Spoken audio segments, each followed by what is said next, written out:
Hello, my lovely friends. Welcome to the Great English Podcast. Today's episode is going to be a little different and very interesting. We will be listening to a speech and then discussing what we can learn from it. I'll explain the words within new sentences so that you can use them in your own English conversations in real life. Additionally, if needed, I will also offer some grammar explanations. That's right, Catherine. At the end of the episode, we will engage in some English shadowing practice. Shadowing means copying someone's speech. English shadowing practice is a proven technique that can significantly enhance your command of the language. By consistently shadowing native speakers and integrating this practice into your everyday life, you will begin to speak English with more confidence and fluency. Good morning, everyone. Today, we are honored to share a speech given by a prominent figure in the field of education and social change. Listen carefully and try to grasp the key points. Our Highness, Excellencies, friends, and colleagues. I would like to thank you for the opportunity to be here today. It's also an honor to join forces with Educated Child, an organization led by a woman who is an amazing role model. She has shown relentless dedication to getting every child into school. Hey Catherine, we have a new word, relentless. Yes, relentless. What does it mean? Relentless means showing constant and determined effort without stopping or giving up. Great synonyms are non-stop or unstoppable. Here are two simpler examples. Example number 1. The dog was relentless in its efforts to catch the ball, never stopping until it succeeded. Example number 2. She was relentless in her studies, always working hard to get good grades. This is such an exciting day for us, because it marks the beginning of a new era in my home country, Colombia. We have a new word, era. This word means a period of time with distinctive characteristics.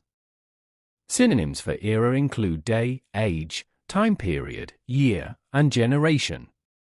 Here are some examples. Example number 1. The Industrial Revolution was a major era of change in human history. Example number 2. We are now entering an era of great prosperity. Now, let's continue with the speech. Most of you may know me as an artist and an entertainer, and that's indeed my calling and what I've been doing since I was 13 years old. But I never would have imagined when I started out that my work as an artist would end up being the vehicle for me to serve my greater purpose in life, working towards eradicating poverty through the power of education. Hey Catherine, we have a new word, indeed. Indeed means in truth or really. It emphasizes that the speaker's calling is truly as an artist and entertainer. Let's see an example. She is indeed very talented. This means she is really, truly very talented. Is there any grammar point that we can practice from this sentence? Yes, definitely. The phrase, "I've been doing this since I was 13 years old," uses the present perfect continuous tense. The present perfect continuous tense is used to describe an action that started in the past and is still continuing in the present. And the word since is used to indicate the starting point of an action that continues up to the present. For example, I've been living here since 2010. Now, let's analyze another part of the speech.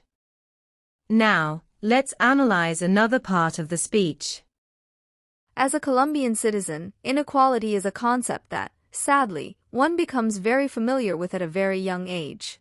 It's a country, like many others in Latin America, where a few have a lot and many have almost nothing. And if you're born poor, you will almost certainly die poor.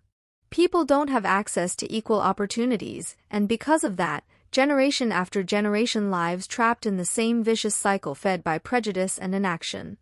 Catherine, we got some new words here: citizen, inequality, prejudice. Yes, let's start with citizens.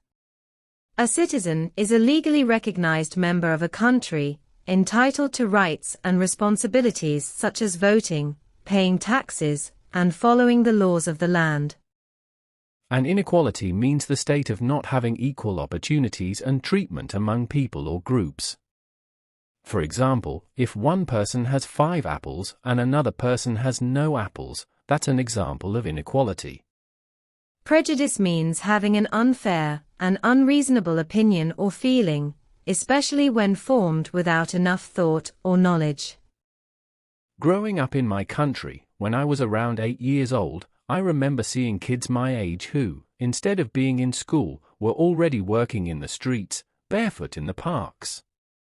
Kids like me, whose reality was completely different from mine, only because of the circumstances into which they were born. Growing up in my country, when I was around 8 years old, I remember seeing kids my age who, instead of being in school, were already working in the streets, barefoot in the parks.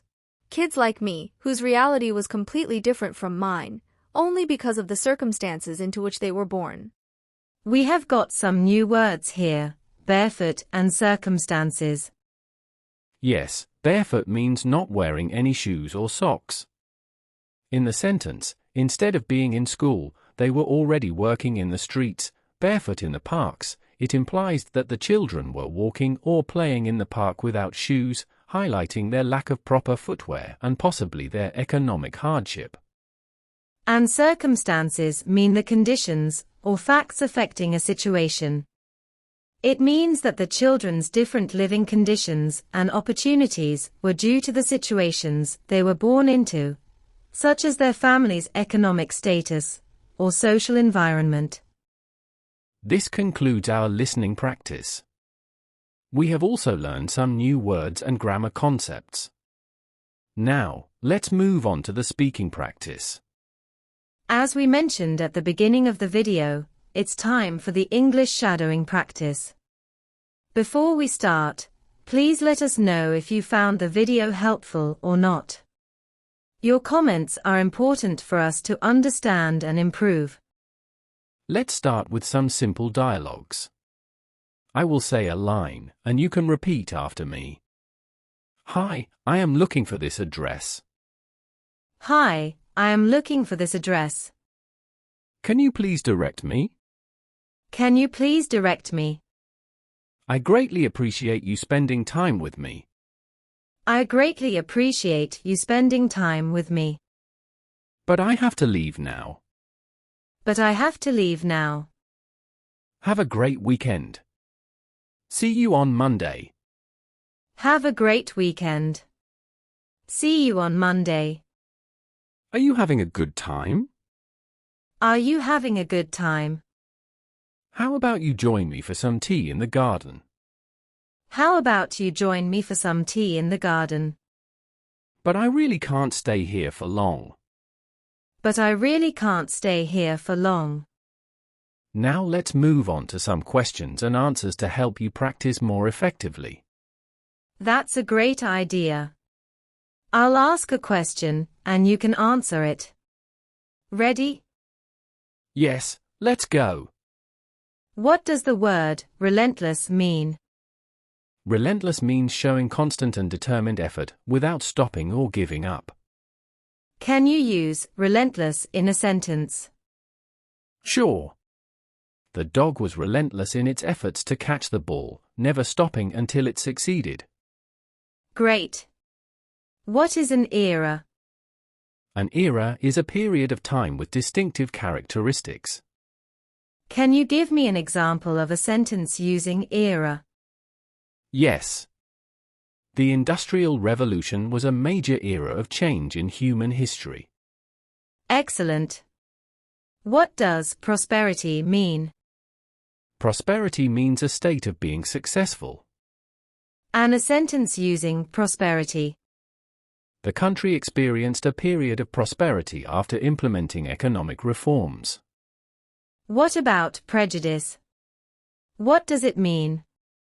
Prejudice means having an unfair and unreasonable opinion or feeling, especially when formed without enough thought or knowledge.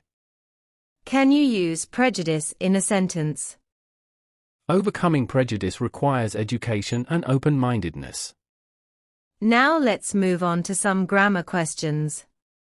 What tense is used in the sentence, I've been doing this since I was 13 years old. The present perfect continuous tense.